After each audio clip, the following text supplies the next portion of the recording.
Subscribe to Grazia and press on the bell icon.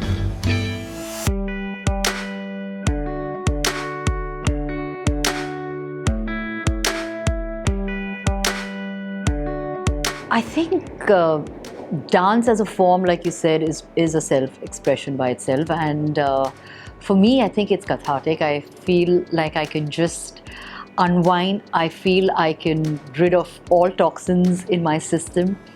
I feel I can just connect. Dance just makes me feel alive. It makes me feel like a better person. So yeah, for me, it's just a way of... when I'm happy, I want to dance. When I'm sad, I want to dance. So it's a little bizarre, but yeah, for me, I think dance just puts me in a great mood.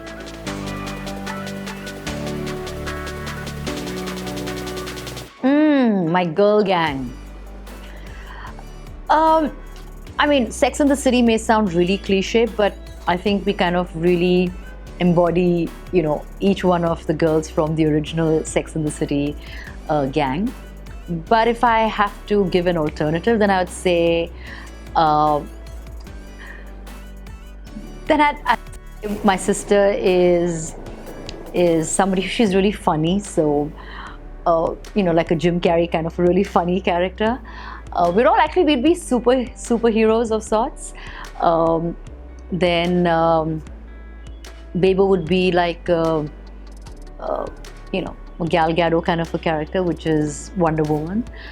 Lolo would be somebody who's very, very strict and very, very correct and very by the book.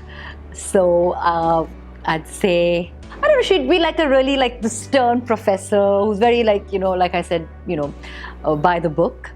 And me, I think I would be, who would I be? I just want to be a dancing queen. I mean, any dancing character would be me, if that makes sense.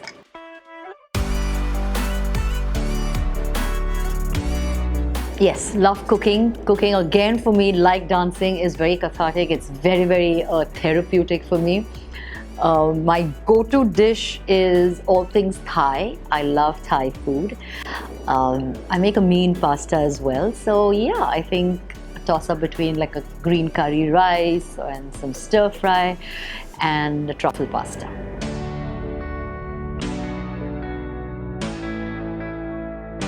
Every dance number is special. Every one of them has been very close to my heart. All of them fairly tough.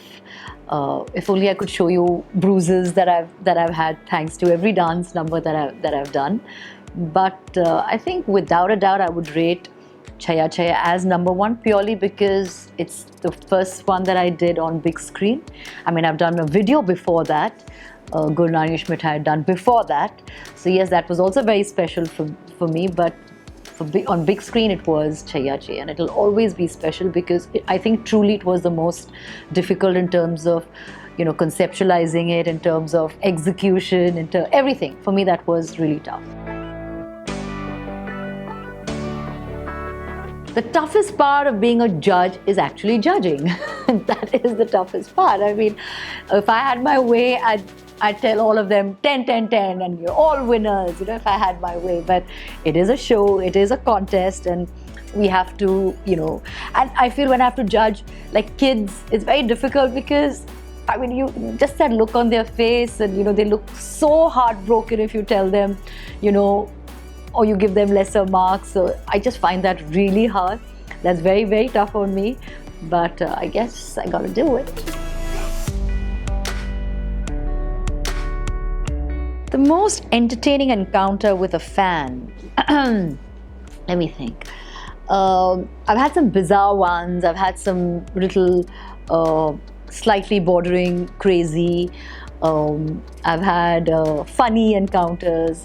But I think pretty recently actually was a very heartfelt, a very gut-wrenching sort of an encounter for me.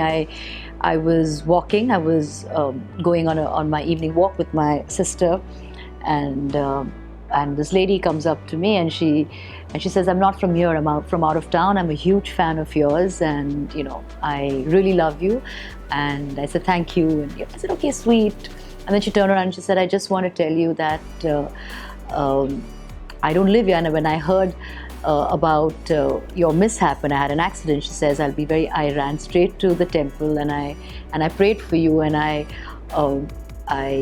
put flowers for you. So I think, what she said, she didn't have to do anything or actually, show any kind of great gesture, but just what she said was just so touching, was so beautiful, because I think it's your fans really who make you, fans who uplift you, who actually mean well, who pray for you, who are constantly, watching you and encouraging you. So I think we are what we are because of our fans and because of their good wishes. So yeah, I don't think we'd be anything without our fans. I ignore all trolls. I have no time, patience, energy for trolls.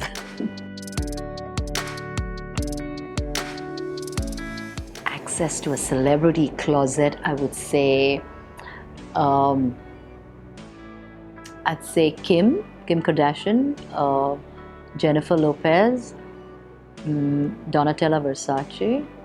I've given a whole lot of them. I like Zendaya's closet as well.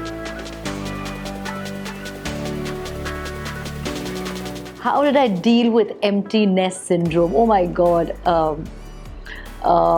Like how I deal with everything else in my life, with a smile, with a lot of courage, with my kind of flair. So yes, it felt very, very lonely, felt very strange, felt very sad, but I'm the kind who kind of picks up and moves on and doesn't really let things get to me. I don't really let things get to me very easily. So yeah, I did in that moment. Yeah, it took me a bit of time and sadness, but I was back on track.